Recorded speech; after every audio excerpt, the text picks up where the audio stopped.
Hola a todos, mi nombre es Asís Lanagrán y en este capítulo vamos a hablar sobre la inestabilidad simple de codo.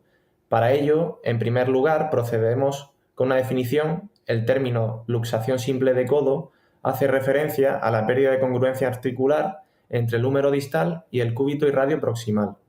Esta pérdida de congruencia articular puede asociar a alguna pequeña avulsión ósea, pero lo que nunca asociará será una fractura de húmero distal, apófisis coronoides o de cabeza radial. Un breve recuerdo anatómico biomecánico: el codo presenta tres estabilizadores estáticos primarios, de los cuales la articulación cúbito-humeral es el principal elemento estabilizador. Destacamos el haz anterior del ligamento colateral medial y el ligamento colateral ulnar lateral del complejo ligamentoso lateral. Los estabilizadores estáticos secundarios son la cápsula articular, la articulación radiocapitelar y el origen de la masa muscular flexora y extensora.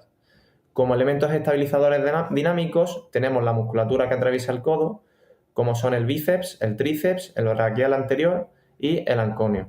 En cuanto a la epidemiología, es más frecuente en varones menores de 30 años y se relaciona con la actividad deportiva. Existen series en las que se ha documentado una incidencia de 6,1 por cada 100.000 habitantes y es la luxación más frecuente en niños y la segunda en adultos después del hombro. La mayoría de las luxaciones se producen por una caída sobre la mano con el codo extendido, asociando fracturas hasta en un 26%. O'Driscoll definió el mecanismo posterolateral rotatorio, y esto es que cuando el codo en semiflexión y supinación sufre una compresión axial con un movimiento de valgo forzado, el antebrazo hace un movimiento de rotación posterolateral respecto al húmero distal y se produce una lesión secuencial que va desde lateral hasta medial, lo que se conoce como el círculo de Hori. Se diferencian tres estadios. En el primero se produce una rotura parcial o total del ligamento colateral ulnar lateral. En el estadio 2 se afecta la cápsula articular anterior y posterior, produciéndose una luxación incompleta, y en el estadio 3 aparece ya la luxación posterolateral completa. Se distinguen tres subtipos.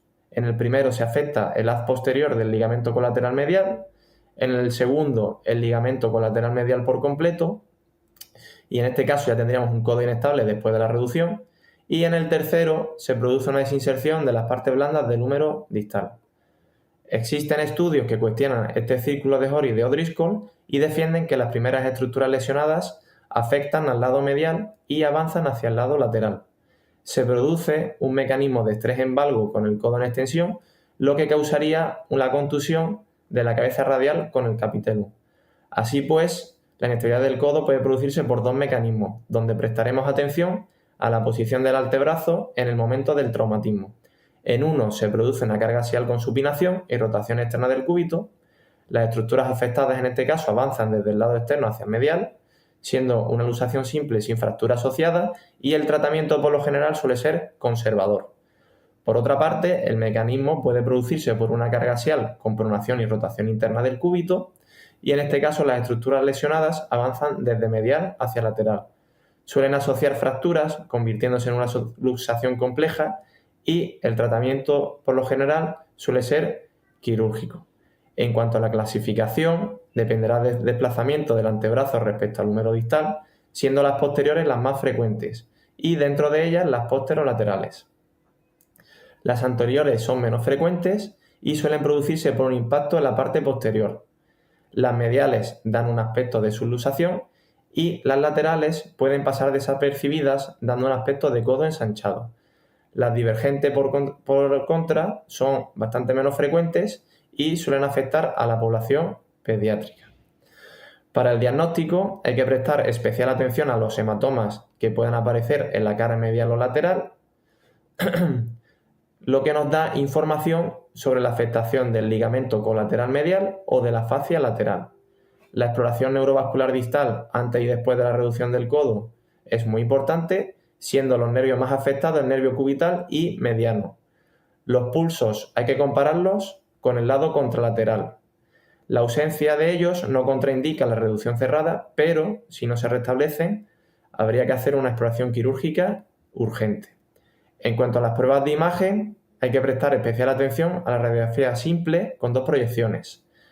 Hay que ver en la proyección lateral que la reducción sea concéntrica y repetiremos a la semana donde la distancia numeral debe ser menor de 4 milímetros, ya que si está aumentada existe una inestabilidad severa. El TAC puede ser útil para valorar fracturas asociadas y la resonancia magnética es controvertida debido al alto riesgo de sobreindicación quirúrgica. Lo más importante es realizar una reducción precoz, lo que asocia a buenos resultados. Y las maniobras dependerán de la dirección del desplazamiento. En las luxaciones posteriores, que son las más frecuentes, hay que realizar una fuerza hacia anterior del olecrano con el codo en extensión y el antebrazo en supinación. Tras la reducción es muy importante comprobar la estabilidad bajo fluoroscopia, ya que nos marcará el tratamiento definitivo a realizar. Hay que realizar un varo y valgo forzado con el codo en extensión y a 30 grados de flexión, con el antebrazo en pronación y supinación máximas. El tratamiento quirúrgico es raro en la extremidad simple de codo, reservándose para luxaciones irreductibles, inestables o con afectación del extensor común de los dedos. Si tras la reducción del codo es estable, se puede permitir la movilización precoz sin inmovilización. Si es inestable pero se mantiene estable a 60 grados de flexión, se puede permitir movilización precoz con una ortesis con bloqueo a 90 grados de extensión. Si es inestable a 60 grados de flexión, se realiza una revisión de los complejos ligamentosos y si sigue siendo inestable a 60 grados, se colocaría un fijador externo articulado. El orden de la revisión quirúrgica sería, en primer lugar, el reanclaje del ligamento colateral lateral y, si sigue siendo inestable, el reanclaje del ligamento colateral medial mediante un abordaje medial. Entre las complicaciones destaca la rigidez como la más frecuente, sobre todo la pérdida de extensión, el riesgo disminuye con la movilización precoz y tenemos también las osificaciones heterotópicas que pueden aparecer hasta en un 75% de las ocasiones, aunque menos de un 5% afecta a la movilidad y rara vez precisan de séresis. La inestabilidad tiene una incidencia relativamente baja, del 1 al 2%, es muy raro que se presente como luxaciones recidivantes, pero sí lo puede hacer como sensación de fallos o dolor. Las lesiones nerviosas son raras, siendo la neuroplasia la presentación más frecuente. Y esto es todo. Muchas gracias por vuestra atención.